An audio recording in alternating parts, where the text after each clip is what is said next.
Alrighty, excited. The big 660 there is ready to go. So, and I've actually got a tree that's big enough to sort of justify a 36-inch bar that I got on that thing. So I was kind of bummed when I built this because right before, or while I was building this saw, I was cutting down those bigger trees that this saw would have been perfect for, but it was still a box of parts. So anyway, I've got some aftermarket stuff I slapped on there just for fun. I'll show you that here in just a little bit. But getting loaded up, the neighbor actually has a tree that fell over, and I've seen a picture of it. I've seen the tree before, but I think I remember which one it is. But anyway, it's fairly big. I don't think it's quite as big as those pecans I cut, but anyway, big 660. Got the little Husky 350 loaded up too for limbing and whatnot, but we'll get the 660, put it to work here. And so yeah, I'm excited. We're gonna sink it into some trees. A little sneak peek what's on there. If you know, you know. But yeah, so anyway, excited. Got a decently sized tree. We're gonna take you guys along, and yeah, go sink this thing into a tree, see how she does. So excited to try it out. So all right, we'll see you over there. Meet my neighbor there in just a few minutes. So you might wonder why I didn't just wait to build that, since I knew I was building it and I had those big trees that I had to cut down. And the reason is I was on a bit of a schedule with that. My sister's birthday is right at the end of last month, and for her birthday she's real big into gardening and whatnot, flower gardens, vegetable gardens, and so she needs mulch. And I have a chipper, right? A little chipper over there. Not a very big one, but it does pretty good. But so I needed to make some mulch. I was giving that to her for her birthday, which is why I built the sides for my truck and whatnot. And so anyway, you know, her birthday only comes once a year, so I can't miss that date. So I had to go ahead and cut those trees down. So I don't cut trees down unless I have to, you know, especially big ones like that. Those ones happen to be dead. Otherwise, I'd have never cut them. I don't let them stay because I like them. But and I've got some smaller trees that I need to go cut, but the access to get to them, there's just kind of a thinning project I've been working on. Access to get the truck and chipper and everything in there to be able to cut them is kind of difficult. So just because it's so tight in there, like I said, I'm thinning out area that I'm turning into kind of what they call silvopasture. But so anyway, it didn't really make sense to do that, and I needed the brush off of those trees in order to chip up to take my sister. This saw, like I said, still a box of parts, so that's why I went ahead and double fell those with my little 350 here. And if you know what if you're looking out on my stumps there, they're pretty ugly. I'm not very good at double falling trees.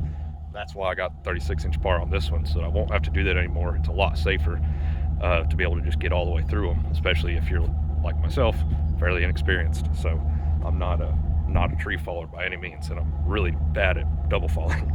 So yeah, anyway, that one, it happened to be leaning pretty hard. So if you look at that stump, it was really ugly because it broke way too soon before I was through the hinge on it. As far, I wasn't cut up all the way, and it went ahead and broke because it was dead. And the better way to do that, because the way it was leaning, is a bore cut, where you bore all the way through the middle, and you cut the middle of the tree out, and then you come back and just cut the little back strap of tension. It kind of all falls at once. A lot safer. I can't do that with a 20-inch bar. I can't do that. Some people can. But double falling on a bore cut like that, there's guys that are good and could absolutely do that. There goes the neighbor. All right, I got to go over there. So there's guys that could have done that. I'm just not that good, so I felt safer just coming from the back the way I did, but it turned out to be a pretty ugly stump. But in future with trees that size, and this one, we'll see, it's kind of a mess, but I won't have to because I got a 36-inch bar now. So all right, see you over there. Well, okay, I was oversold on the size of this tree a little bit. No big deal though. I think I got enough bar to handle it. So let me show you what we got here. This is kind of a mess. So this, had like a bunch of unions right there, and they all broke and fell apart. That's nasty right there. I think my plan is I'm gonna leave all of this attached. I'm gonna take out this little tree, that little tree, clean up the backside so that I've got kind of a open, safe spot to work right there. Then we'll kind of reassess it and see if I still like my plan. But I think I'm gonna try to just undermine the bottom of the tree all the way through the center, really deep, and then see if I can get the whole rest of this to fall over and get it all on the ground. That way I'm not trying to cut on these larger branches up over my head. So I think that's the plan. I might after I get all this cleaned up and ready, I might clean up some of this to try and help it roll and fall over to right where I'm standing here. So yeah, I think that's the plan. I'm gonna set up a time lapse, I think, and we'll get all this area here kind of tidied up, and yeah, try to make it so I don't get killed by the tree. That's the plan. Don't get killed by the tree. So, all right, time lapse. Here we go.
Well, it didn't go quite according to plan, but it's down. Pinched my saw a couple of times. Had to cut it out with the Husky, but I don't know if you noticed in the time lapse, so I made sure and switch back to the still before it fell over. That way I could say I cut it down with the with the 660. That saw is a monster. That thing's a beast. Lasered right through the hinge that I was trying to leave there. Didn't even realize it.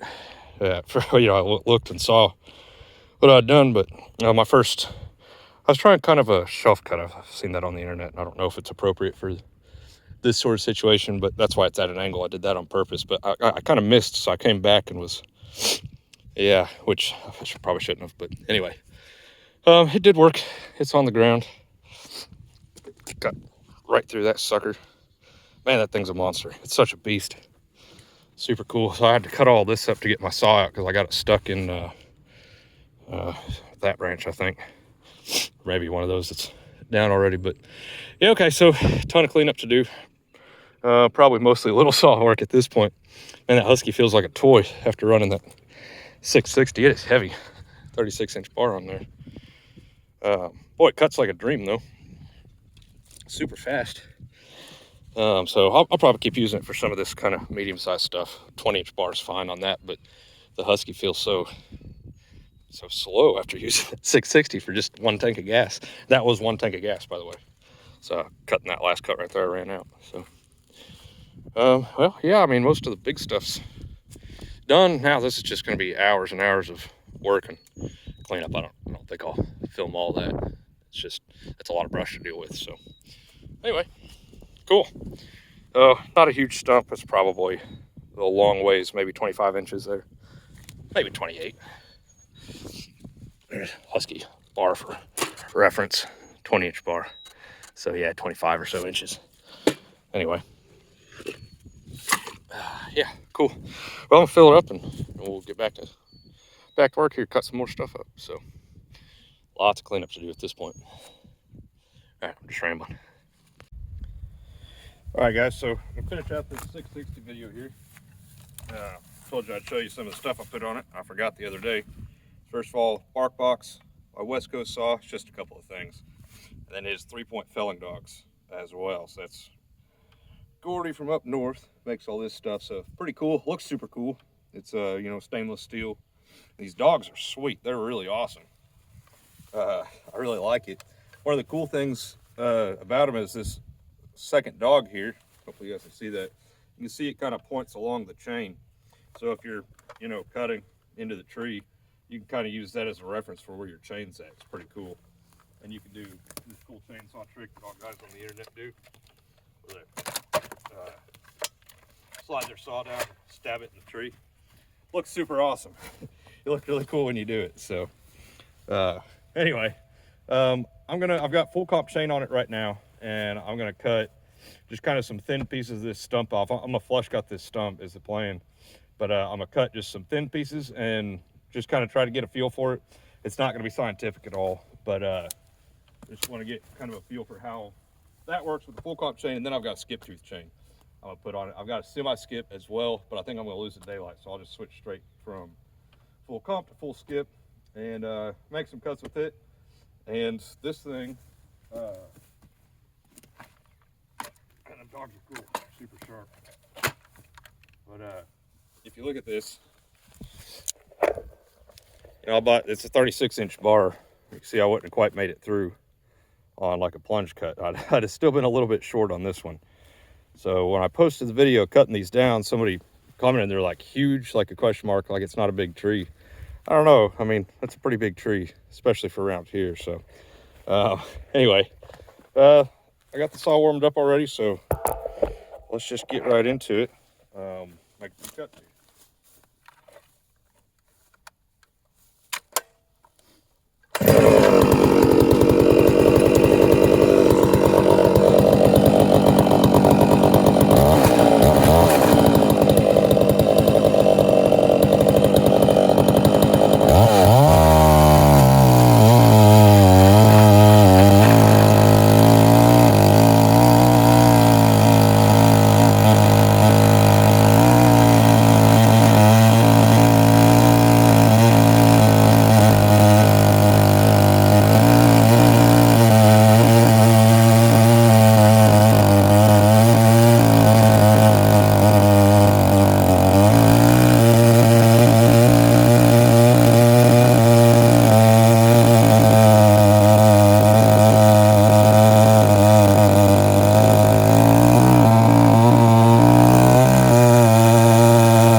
So there you go, that's real time.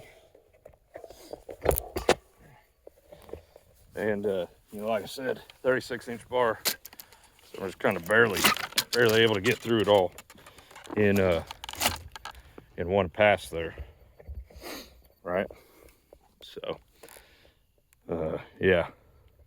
Pretty big tree, I would say. So all right. In a second, I'm gonna switch over to full skip chain. We'll make that same cut. Obviously, it's not super fair because it's getting fatter as it gets lower to the ground. And I'm dogged in and I'm pushing on it. So, you know, it's not just the chain. I'm aware of that, but it's kind of just, I want to see what it feels like. So I thought I'd take you along for it. So, all right, full skip chain coming up. Okay, full skip chain is on. That other chain's only made a few cuts and I haven't put it in the ground yet. So it's still pretty much factory sharp. This one is brand new. It'll be my first time running it. So see what it does.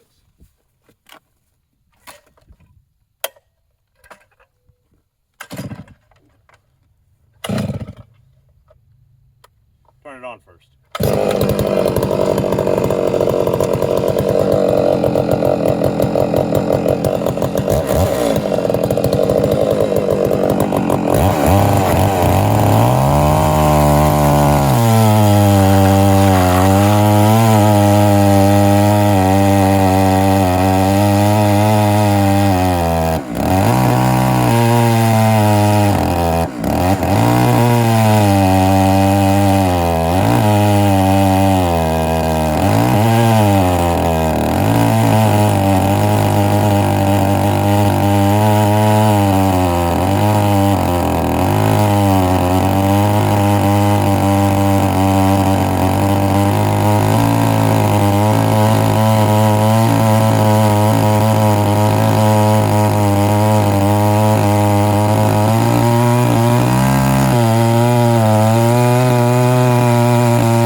All right, well, that's interesting, actually.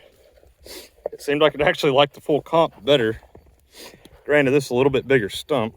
Now, you know, it gets bigger every time I cut it. And I got off, kind of recut there. It was kind of binding up. I think that was actually, I think it was the weight of that, you know, big cookie kind of sitting down on the bar.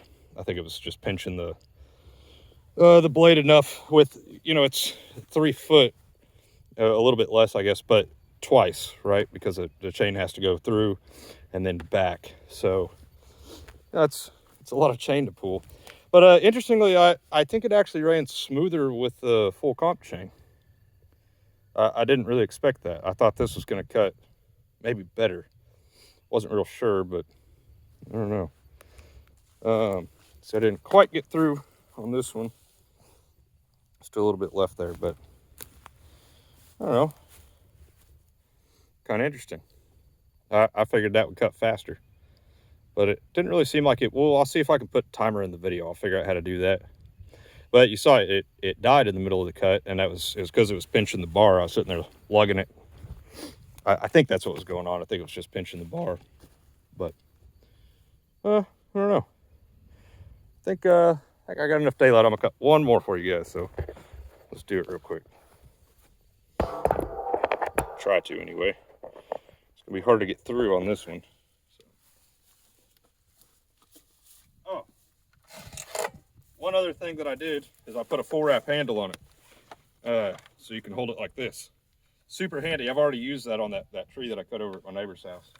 Maybe I'll cut this one the other way, and I'll use it that direction. See what that looks like. Makes a mountain of chips. That's pretty cool.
there that time, so might have been operator error. Well, that first one did not make it through that long ways. Yeah. Man, this tree is hollow. Look at that. Completely filled it up full of chips. Look how pretty that pecan is on the inside. That's really cool. I would make a neat table if I could stabilize that before it cracks and falls apart. Which it'll probably do by tomorrow. The other thing, check out the chips here. Man, that looks great. That's what you want to see. Good sharp chain. They're factory chains. They say if you sharpen it, you know, if like a custom, not custom, but I don't know what I'm trying to say. I hear that you can get them sharper than factory. It's not the sharpest chain, factory chain. And that's what that is. It's brand new from Oregon. So I got the chains from West Coast Saw as well. So all three of them, semi-skip, full skip, and full comp. So I don't know. It ran fine. I mean, it ran good. I don't think it ran better than full comp though. I got a few more pieces of this that I can take out, and I'll keep playing with it. But anyway, yeah. So there she is, the Farmer Tech homemade ms660. So far, this thing's awesome. I love it. I mean, you saw it powers right through. I mean, it's a lot. It's a lot of bark, a lot of chain, big tree, and pretty cool. So I'm pretty happy with it. So all right. So might have another job for it this weekend. We'll see. Buddy of mine that I work with, he's got kind of a problem tree he doesn't want to mess with, but I think it'd be a fun project if it doesn't kill me. So anyway, more on that later, I suppose. So alrighty, there she is. West Coast Saw. Super cool parts, man. I love them. All right, thanks for watching, guys. We'll see you.